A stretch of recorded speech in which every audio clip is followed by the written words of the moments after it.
Já estamos de volta com o nosso Profissão Mulher e agora continuando esse assunto tão importante, que é a nossa dentição, a nossa saúde bucal, o doutor Guilherme Barrella, hoje falando sobre implantes dentários. Bom, doutor, eu ia te perguntar agora há pouco, você me disse que qualquer idade pode, sim, ser submetido a implante dentário. Agora, e a pessoa que, de repente, perdeu a dentição há muitos anos? Existe ainda a possibilidade de colocar implante? Existe. A gente precisa fazer um exame que chama tomografia computadorizada, que é um exame que faz num laboratório especial, e a gente consegue saber a quantidade de osso que essa pessoa tem. O problema de você perder um dente há muito tempo atrás é que assim que você perde um dente, o osso começa a ser reabsorvido. Então, algumas pessoas ficam postergando colocar um implante por medo, e aí a hora que resolve fazer, não tem mais osso, porque o osso foi embora. Então, Aí não existe a possibilidade de, existe, digamos assim, para que a pessoa entenda mesmo, segurar o dente. não tem a possibilidade de segurar o implante, porque o implante é literalmente um parafuso, então ele precisa entrar dentro do osso e travar ali.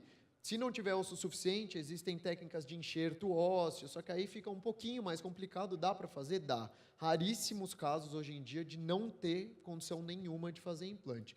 Por isso que eu sempre digo, se perder um dente ou se está faltando algum dente, não interessa quanto tempo você perdeu, procure rápido um dentista para recuperar esse dente e colocar o implante o mais rápido possível para evitar um monte de outros problemas que podem aparecer. Olha, gente, a qualquer sinal aí, qualquer tipo de trauma que você sinta, você tem que procurar realmente um especialista. Existe a possibilidade, doutor, da pessoa receber uma pancada muito grave ali no dente, muito forte, mas o dente continua lá.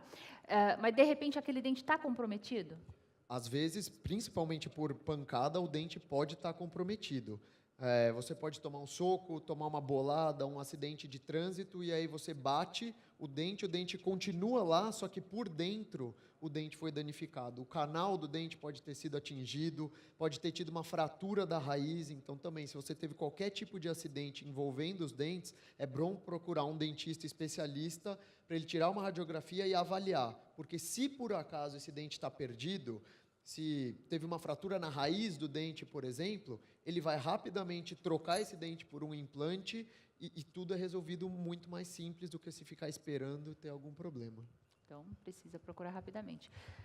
Você já me falou que a técnica mudou, evoluiu, dá para a gente fazer aí no mesmo dia. E o pós-operatório, eu não sei, pós-operatório, pós-procedimento, eu nem sei como é que fala, desse implante dentário.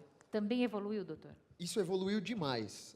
Eu sei porque eu tenho pacientes mais velhos que já fizeram outros implantes, e a hora que a gente faz um implante hoje em dia, ele fala, nossa, a última vez foi muito pior do que agora. Então, você praticamente não toma remédio. Remédio para dor, eu diria que 90% dos pacientes tomam remédio para dor, um analgésico, no dia da cirurgia. No dia seguinte, já não toma mais. No dia seguinte, você pode trabalhar, conversar, fazer o que você quiser. A única coisa são 2 dias sem atividade física, intensa. Fora isso, é vida normal. Algumas cirurgias nem ponto a gente dá. E nessa cirurgia que a gente troca todos os dentes por uma prótese parafusada, que é o protocolo, o pós-operatório é melhor ainda, porque o paciente um dia antes não estava conseguindo mastigar, comer, porque usava uma dentadura, não tinha dente. No dia seguinte, ele tem dente, então a vida dele melhora absurdamente, então é muito bom. Agora, com certeza melhora, assim, não dá nem para comparar. Mas existe algumas pessoas que, por terem passado aí anos e anos sem os dentes, elas têm até que se, assim, readaptar com a fala, com a mastigação. Tem. Isso acontece bastante nesse caso também do protocolo, que a gente troca todos os dentes, ou quando não tem dente, a gente coloca todos os dentes. Tem uma fase de adaptação que varia de pessoa para pessoa. Pode ser uma semana, pode ser um mês, pode ser 6 meses. Então, a pessoa, às vezes, tem que meio que reaprender a falar, porque a dicção muda um pouco, porque antes não tinha dente e depois tem dente. Reaprender a mastigar, porque antes não tinha força de mastigação nenhuma, porque usava uma dentadura.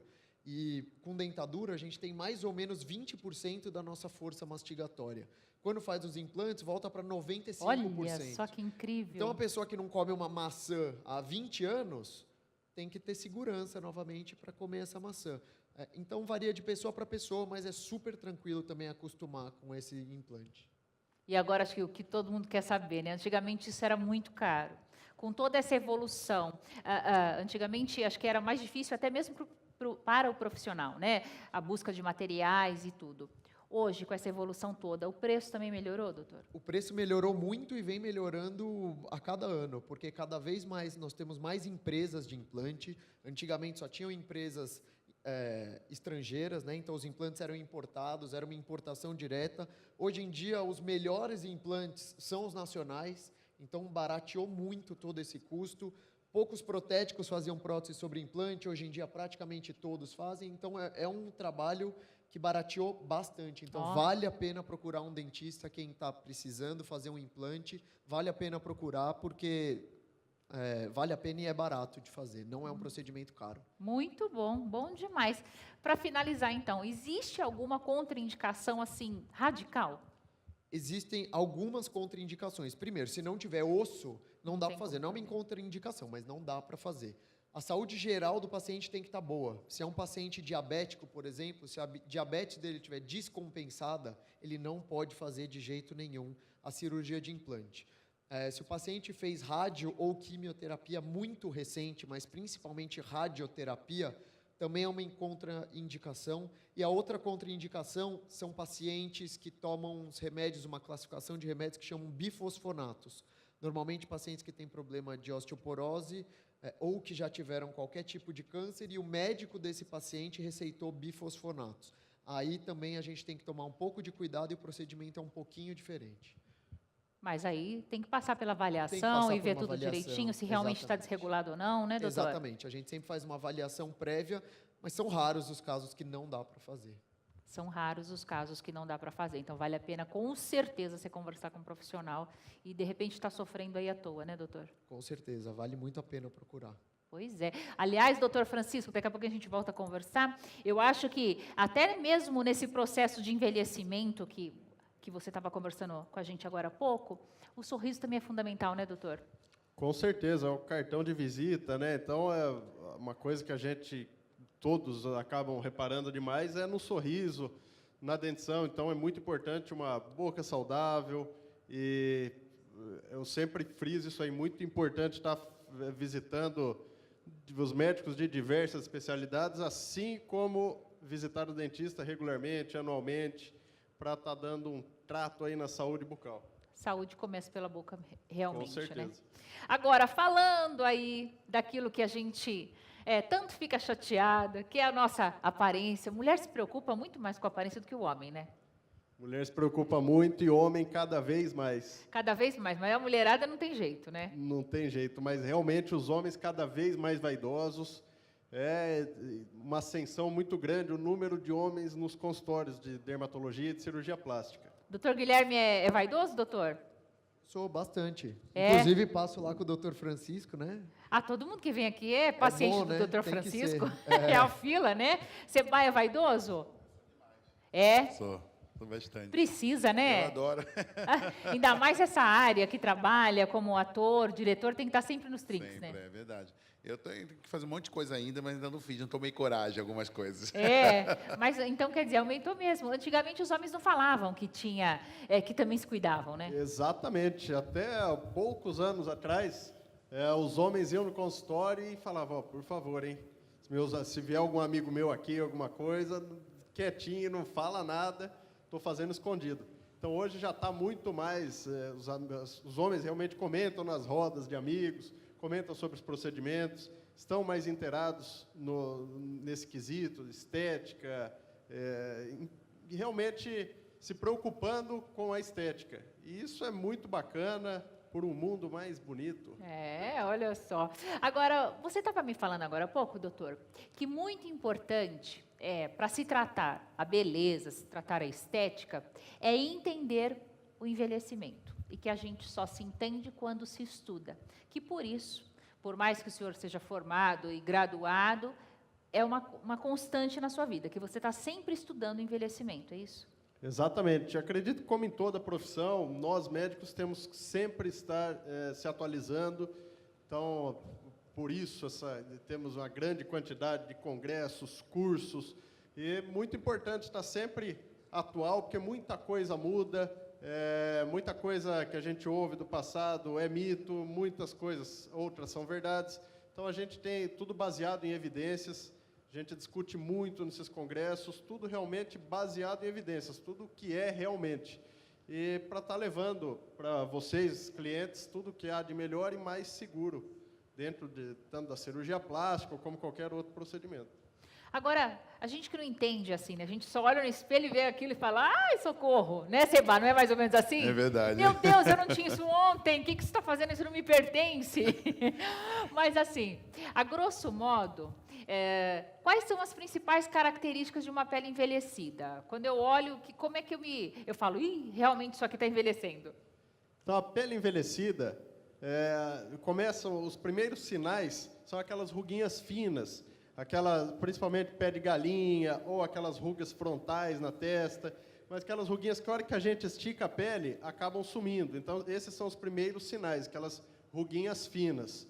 Isso aí já começa a partir dos 30 anos, claro que tem exceções, algumas pessoas, dependendo de peles muito claras, talvez antes, outras um pouquinho depois, mas a partir dos 30 aos 45 anos, aí acaba o organismo sente bastante essa questão do envelhecimento.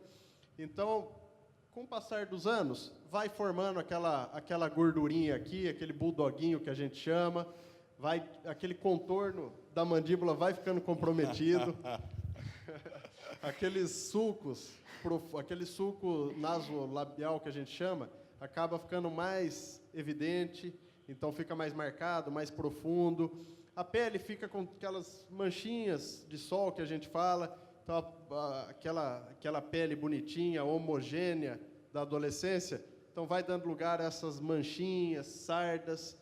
Então tem diversos fatores que a gente consegue identificar, a elasticidade da pele muda bastante, a pele acaba ficando muito flácida, mais fininha, vai perdendo gordura com o tempo, vai perdendo elasticidade. Gordura só do rosto? Do corpo todo. Ah, perde gordura? Perde.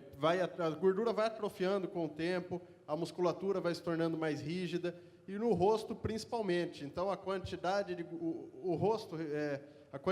gordura que a gente tem no rosto, ela é muito... Realmente, qualquer alteração de peso, ela se torna muito notável. Que o rosto é uma área que está sempre exposta, então temos aquela projeção na adolescência bacana, aqui bem projetada, região malar.